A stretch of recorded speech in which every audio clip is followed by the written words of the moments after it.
Welcome students. Welcome to this special session on AIIMS June 2020 Psychiatry Recall and some more interesting aspects which we will talk about, which will help you to become a better student and a better learner of medicine. So one of the questions which was asked in the recent AIIMS exam was something like this. All of the following features are less commonly associated with SSRIs except. So the choices given were dryness of mouth, constipation, blurring of vision, and sexual dysfunction. With these four choices being given, how do you tackle this kind of a question? The first word you need to remember is less commonly. So what is less commonly associated with the SSRIs? If you carefully look at the choices, constipation, dryness of mouth, blurring of vision are all suggestive of what? Anticholinergic side effects. Very good. So which antidepressant causes significant amount of anticholinergic side effects? They are the tricyclic antidepressants. So the three choices are ruled out because they are more commonly seen in tricyclic antidepressants. Now when you're talking about tricyclic antidepressants, you need to understand one of the important features which happens, right? The TCA toxicity. Sometimes when accidental or intentional overdose happens, people can have TCA toxicity. Can you guess what could be the symptoms? Obviously, the ones which are given in the choices could be the symptoms. Other than that, you can also have hypotension, tachycardia, QTc prolongation. You can have cardiac arrhythmias, altered sensorium, seizures, and of course, you can have metabolic acidosis. So, what is the treatment of choice for TCA toxicity? Please remember, they've asked this in exam. Sodium bicarbonate is the answer. This is also quite commonly repeated in exams like AIIMS. Understood? So that's another additional point you need to know. So coming back to this question, if you rule out those three choices, what is left over? Sexual dysfunction is something which is left over. And so does SSRIs cause sexual dysfunction or not? Actually, SSRIs can cause three common types of sexual issues. One is the erectile dysfunction. Second one is decreased libido. Third one is delayed ejaculation. Now, when I'm talking about delayed ejaculation, what should you remember? Because of this delayed ejaculation issue, it can be used, SSRIs specifically can be used as a treatment for premature ejaculation. Can you guess two SSRIs which are specifically tried more commonly for premature ejaculation? They are the depoxetin and paroxetin. Depoxetin and paroxetin are two common SSRIs which are used in premature ejaculation. Moving to the next question. A patient was known alcoholic, comes to the emergency disoriented with complaints that he is seeing snakes and insects crawling on his skin. Which of the following treatment should be given to this patient? Here, in this question, it clearly mentions a chronic alcoholic coming with some specific symptoms into the emergency room, right? The choices given were haloperidol, lorazepam, haloperidol and thiamine, lorazepam and thiamine. So, lot of times, when this kind of a question is given, the moment students look into psychotic symptoms, he is seeing things or he is feeling things which is not existent, they think haloperidol or an antipsychotic should be used. So what do you think is the answer for this question? So if you look at this, which is given in this question, it's an alcoholic who comes into emergency room with visual hallucinations and tactile hallucinations. So basically, he is in complicated withdrawal state, delirium, tremens. So he comes in a complicated withdrawal state of delirium tremens. So if you look at alcohol withdrawal, you need to remember within 1 day of stopping alcohol, simple withdrawal happens. Within 2 days, many times alcohol withdrawal related seizures can be seen. And within 3 days, most of the times you see the onset of delirium tremens. And this question is also typically talking about delirium tremens. So what do you think is the treatment for this? The treatment for this obviously is benzodiazepines. Please remember, in an alcohol withdrawal state, the drug of choice is any of the benzodiazepines which are given. Understood? So all benzodiazepines work well. Lorazepam is specifically used because of its short-acting ability and lesser chances of respiratory suppression. It can be given in IV, IM or even oral dosages. So it's more commonly used these days compared to other kind of benzodiazepines. Now, what is the role of haloperidol then?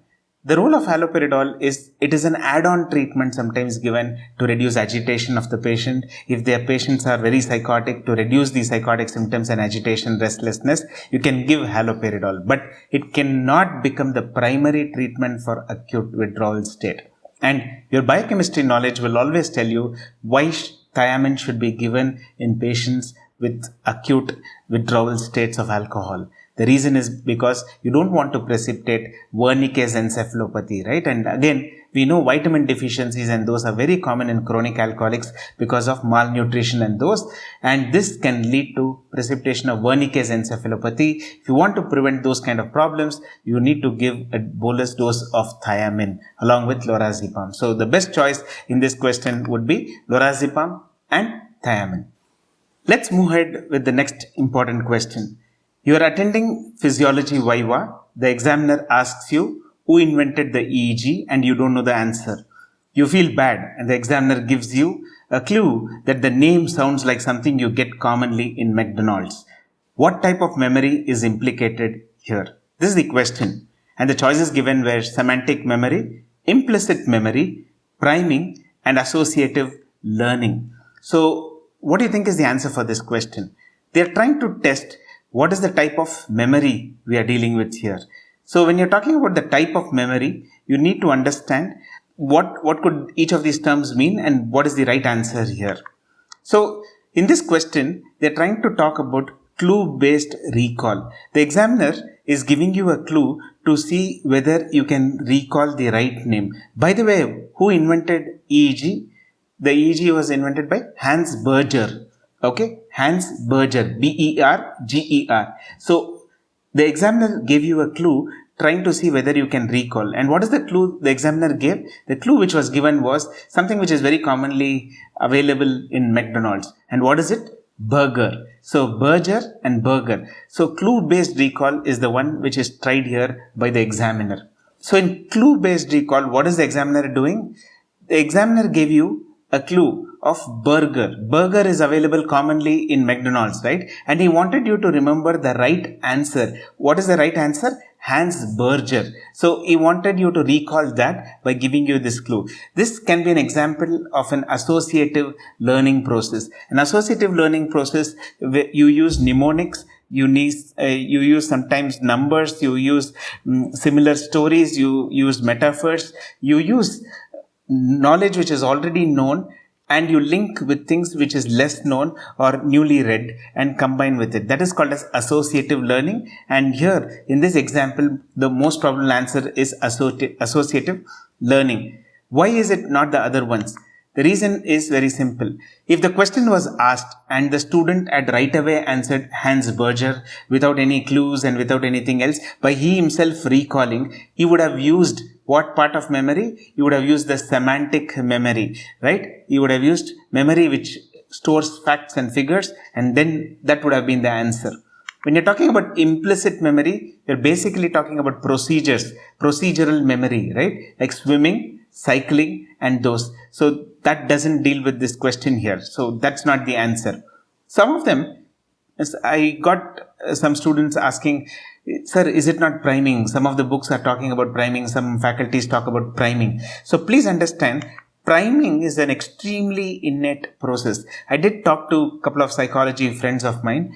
They beautifully put it across very nicely in this question. See, I don't know whether the examiner would have thought about all these things when they would have prepared the choice. But it's a good idea to know what in reality science says. So priming is a very innate, subconscious process. Whereas in this question, if you see, the examiner is asking the question consciously to remember, see, there is something which is available in McDonald's and try to remember the EEG inventor's name. So he's consciously asking you to kind of dig into your memory and find out whether you can remember Hans Berger's name. So it's not a very subconscious process happening here in this question. So that is one of the reasons why you should not be thinking of priming as an answer for this question. So I would go with associative learning as the answer for this question. So taking up the next interesting question, all of the following conditions are related with the same core pathology, except the choices given were Alzheimer's, Lewy body dementia, Parkinson's disease, and MSA. So what do you think is the answer for this question? They're talking about core pathology, right? So if you look at the choices, you will know Lewy body dementia, Parkinson's disease, and multisystemic atrophy basically are examples of synucleinopathy. Understood? Synucleinopathy are the ones here. Whereas when you're talking about Alzheimer's disease, that is the answer for this question. And what is Alzheimer's disease? It's a tauopathy. Alzheimer's disease has two core important features. What are the two important core features of Alzheimer's disease? Intracellular phosphorylated tau proteins, and second one is extracellular beta amyloid accumulation. These are the two core pathologies which happens in Alzheimer's disease. A nurse must instruct a patient on the timing for serum lithium test. Which of the following is the correct instruction? The choices are: can be done anytime after 24 hours of starting the medication, can be done anytime after 3 weeks of medication, can be done anytime after 5 days of regular medication, and none of the above are the choices given. So, this question tests your knowledge about serum lithium test and when should be the timing for this kind of test. So, you need to understand for serum lithium, lithium is having a half-life of about 24 hours. So, lithium has a half-life of about 24 hours, which basically means about 5 times the half-life. That is it takes about 5 days for you to reach a equilibrium state of lithium levels in your serum. So, you don't do blood test immediately after starting the medication. You at least give 5 days time to kind of reach the equilibrium state. It is only after about 5 days you do the test. And when you're doing the test, you need to understand if the patient is taking medications in the night, so there will be a peak in the initial few hours, right? So you don't want to do the peak level test, you want to do the trough level test. Means what is the least levels of lithium which could be there in the serum. So most of the times we ask people to go ahead with at least after 5 days of taking medications regularly, after about 10 to 12 hours of the last dosage. So if the patient has taken medication at around 9 o'clock in the night, we ask them to do the test at any time between 7 and 9 in the morning. So that is exactly with a fasting state. So that is exactly the time when serum lithium is tested for, because we want to know the trough levels of lithium. Got the point? So the best choice here would be none of the above. A bipolar disorder patient has been on lithium. She must look out for which of the following symptoms if there is a concern of lithium toxicity. The choices given are fever, malaise, sore throat, skin rashes, unsteadiness, jerks, incontinence, palpitations, and breathlessness. So what do you think is the answer for this question? So you need to know basically signs of lithium toxicity to answer this kind of a question, right? So lithium toxicity is an important topic where a lot of repeated questions come. So this is one among those questions which have been asked. 0.5 to 1.5 milliequivalents per liter is the routine lithium levels which we look for effectiveness. The more near it is to 1.0 milliequivalents per liter, the most effective it would be in those patients. So when the levels go beyond 1.5 milliequivalents per liter, you say the person is heading on to lithium toxicity. So what are some of the important signs of lithium toxicity? Coarse tremors. Coarse tremors are important feature of lithium toxicity. Other than that, you should look for cerebellar signs, nystagmus, ataxia. You need to look for incontinence, seizures, myoclonic jerks are very important features. Are very important features which can happen with lithium toxicity. So the answer for this question would be unsteadiness, jerks, and incontinence which can happen. Myoclonic jerks are very specific important feature of lithium toxicity, quite commonly asked in various MCQs in the past. Looking at the other choices, please remember clozapine is one drug which can cause agranulocytosis, which means the person is going to be more prone for various kinds of infections. So that's one important point you should know about the other choices. You also can remember about carbamazepine and lamotrigine, which are two important culprits where you should look for skin rashes, which can sometimes be benign, but sometimes it can lead to Stevens-Johnson syndrome and life-threatening complications and problems secondary to it. So that's something which you should know. When you're talking about palpitations and breathlessness, one important thing you should remember is a lot of people with anxiety end up taking propranolol, but if they have history of asthma or vulnerability to asthma, it can precipitate bronchial asthma is a point for us to remember and has been tested in some exams earlier.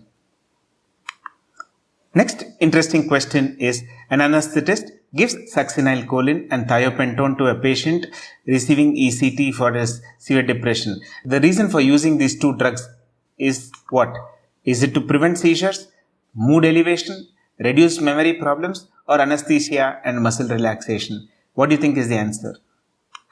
Obviously, the anesthetist is giving two components, thiopentone, which is an anesthetic agent, and succinylcholine, which is a muscle relaxant for ECT. What type of ECT is this? This is called as modified ECT. Currently, the only legal way of giving ECT would be modified ECT. So, what is modified ECT? Modified ECT is where an anesthetist would be involved in the ECT procedure to give a short-acting anesthetic agent and a short-acting muscle relaxant.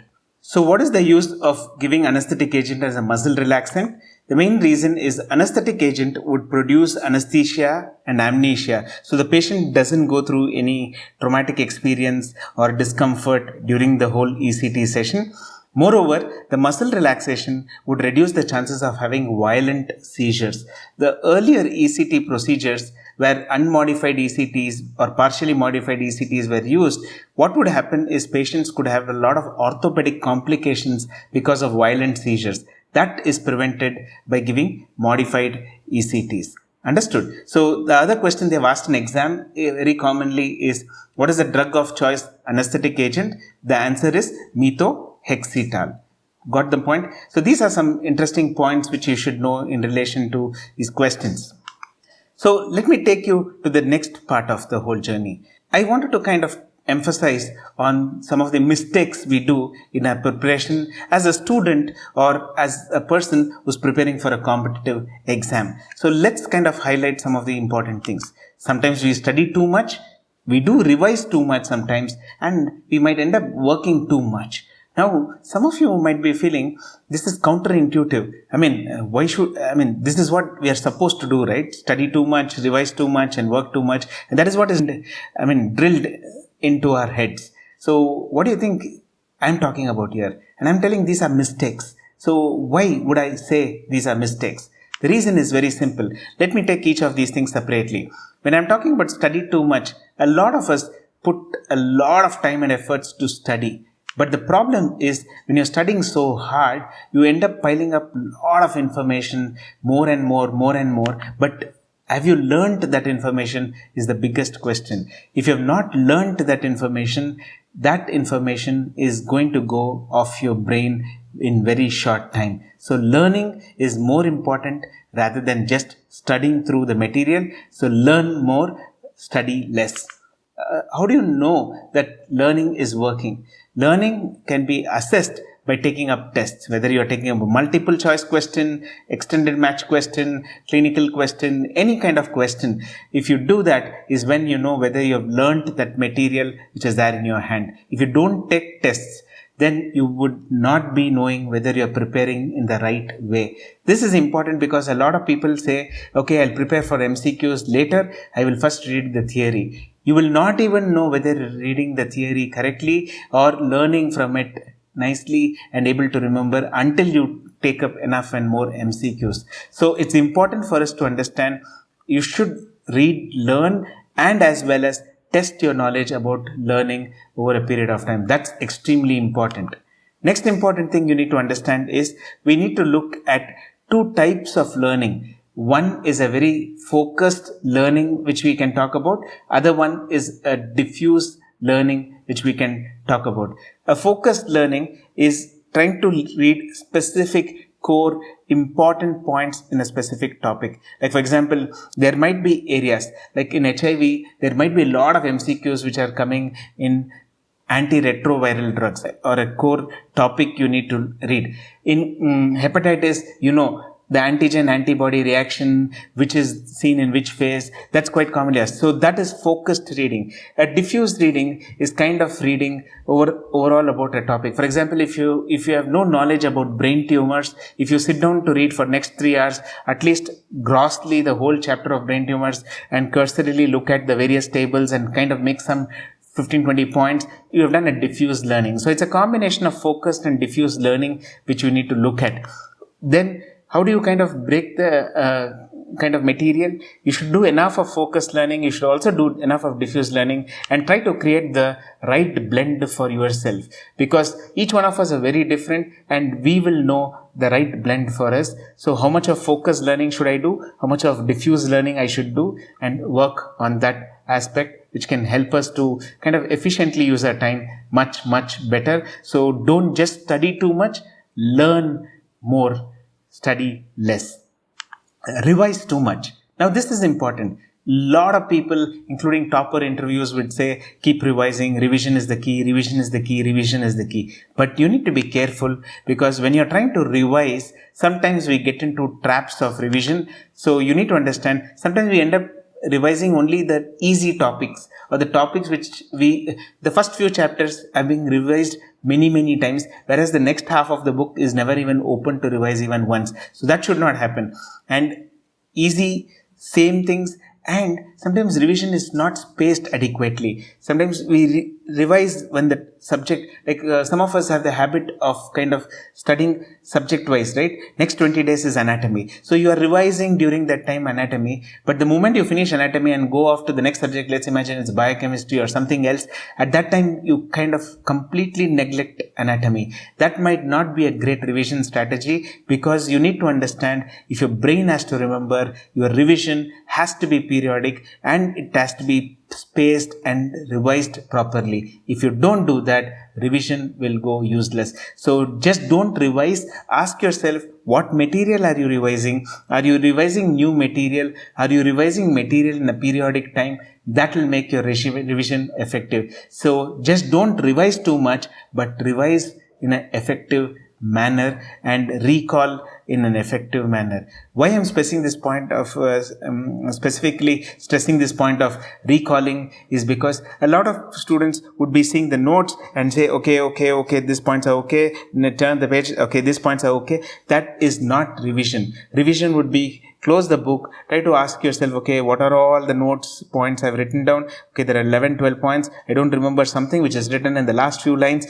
Open your eyes, try to open up the book and try to recall and see there what did you miss. Like that, an active recall would be much more effective strategy rather than passively looking at the book and trying to recall, because it might give you a false feeling that you actually know the subject. In fact, if you cannot recall without any cues, you might fail in the exam, because the stress in exam would make it difficult for you to recall. So when you're revising, be smarter in the way you revise and handle things much better.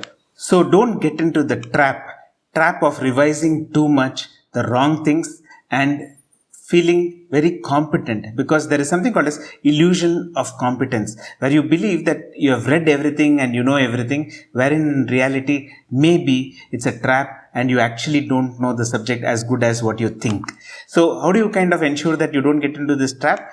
There are two ways. One is doing spaced learning, where you kind of learn in spaces and adequately space your learning so that you're in touch with the subject and revising any subject which comes in the curriculum in a spaced manner. Because sometimes we touch biochemistry in the first few months, after that, just before the exams we take it up. The chances of the subject evaporating from your brain is going to be pretty high then. So it's a good idea for you to kind of revisiting the subject at least for some time and doing spaced learning, where you're kind of giving some concrete amount of time to learn each subject. That's important. Next important thing is doing an active recall. So one of the biggest mistakes which people do is when they say they revise, they're seeing the book and kind of reading it again and again. This gives an illusion that you actually know the subject. It is dangerous, because that would not help. What is active recall? You need to close your book. You should not have any cues, but try to recall whatever you have written down and whatever differences and points you have. If you are able to recall and answer all the points which is given, then it means you are able to recall very well. That kind of an active recall constantly done will help your performance in your exams, because you would have recalled many more times earlier that on the exam day, even with the stress, you should be able to recall much better. So Next point, one of the mistakes we do is we work too much. We work too much to the extent that we don't take any breaks, and what ultimately happens? Breakdown happens. Dangerous breakdown in terms of mental health, physical health, emotional health, of course, sometimes leads to relationship challenges and many other issues. So it's important for you to understand you need to figure out the right balance. So what is the antidote for this kind of breakdown? It's important for you to understand you need to remember to take nice deep breaths. Sometimes when you're kind of too suffocated and you don't know what to do, take some nice deep breaths. It could help you. When you're confused about the choices in front of you, when you're confused and the right answer is just not coming immediately, take some nice deep breaths. Before starting revision, take some nice deep breaths. When you have finished a tough topic, take nice deep breaths. Kind of remind and remember to take nice deep breaths through the day, which could actually help you to have great mindful times ahead. Next important thing is take micro vacations and connect meaningfully with nature and people. It's important for us to understand you cannot postpone everything of your life post the exam. Sometimes it's important for you to understand at least take some micro breaks and micro vacation and try to do what best you could do in terms of connecting with people and connecting with nature, which can make it very meaningful for you. Also, it's important to kind of focus on your physical health. Try to keep up on your fitness and energy levels, because a good physical status would help your mental performance on that day. Understood? The most important thing which you should never neglect is you should sleep adequately. A lot of people kind of try to slog to the extent that they kind of sleep less and become sleep deprived. Be careful. It might actually reduce your learning over a period of time, and the subjects might become very difficult to learn. So for you to have a good consolidation of memory, it's a good idea for you to actually have a good night's sleep, because that is when nice amount of consolidation happens and your learning gets deeper. Next important thing you need to understand is when you're talking about sleep, it's a good idea to think of concept of power naps. Now, one simple point you need to remember about taking a daytime nap in the afternoon or so is try to have the sleep nap not more than 20 to 30 minutes, because if you have it more than 20 to 30 minutes, most of the times you become a little more groggy, exhausted, and it takes about an hour to 2 hours for you to get back that mainstream. So take a power nap of about 20 to 30 minutes maximum, but not beyond that, because then the effectiveness of that nap might come down. Don't miss on your night's sleep. It's extremely important to heal yourself and take care of yourself. So, marching towards exams. So, there are some interesting points I would like to emphasize here. What I would like to do is touch upon a story which all of us would have known, the hare and the tortoise story. I'm sure you would have heard about it and you know, right? They had a competition and they wanted to see who comes first between the hare and the tortoise, and who reaches the finish line first. Of course, the hare or the rabbit ran extremely quick and fast, so it was pretty brisk and it ran almost 75-80% of the race in a few seconds, and the tortoise was slowly walking behind. What did the hare do at that time? It took a nap, right? Why am I telling this story? The reason is because of some important learnings which we can have from this simple story. When the nap happened, what happened with this tortoise? The tortoise consistently kept doing what it is supposed to do, kept on doing what it is supposed to do, did not get distracted, tried to keep reaching the finish line, and ultimately what happened? It reached the finish line. So this was the story. So are there some learnings for us as students who are preparing for competitive exams and those? Yes. Never give up. Even if you have not studied all through the MBBS, if you have not studied in the final year much, if your preclinicals is weak, if pharmacology is weak, pathology is weak, doesn't matter. It's now that you can start studying, irrespective of whether you have 3 months, 6 months, 8 months into the exam. You need to not give up and start somewhere. And that is the first step towards success. So never ever give up. Start somewhere and go ahead.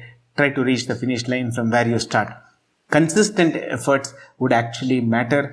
What matters is not 10 hours stint of studying, then again 10 days of not studying at all, then again starting 10 hours of studying. It might not help. What might help is, even if you study every day just an hour, study regularly for that hour consistently. That can take you to the next level very easily. So consistent efforts, small consistent efforts would matter more than kind of giant leaps in occasional times. What is extremely important sometimes is to also understand it doesn't matter who is having a smile or fun at the beginning of the race.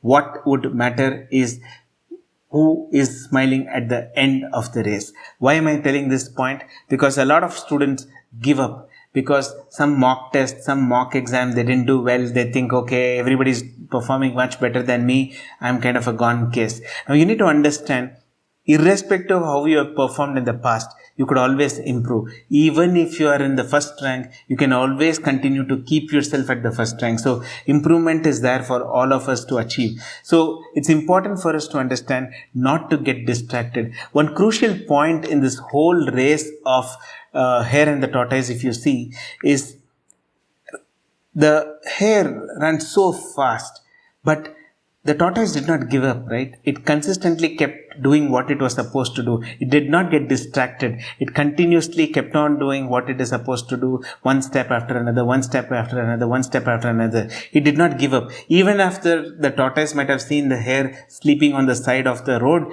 it did not stop there and say, okay, he's also sleeping, let me also sleep. So it did not get carried away with distractions. So that is exactly what you need to do for your exams to achieve results which can be significant. So please remember, in summary, tough times don't last, tough people do last. Thank you.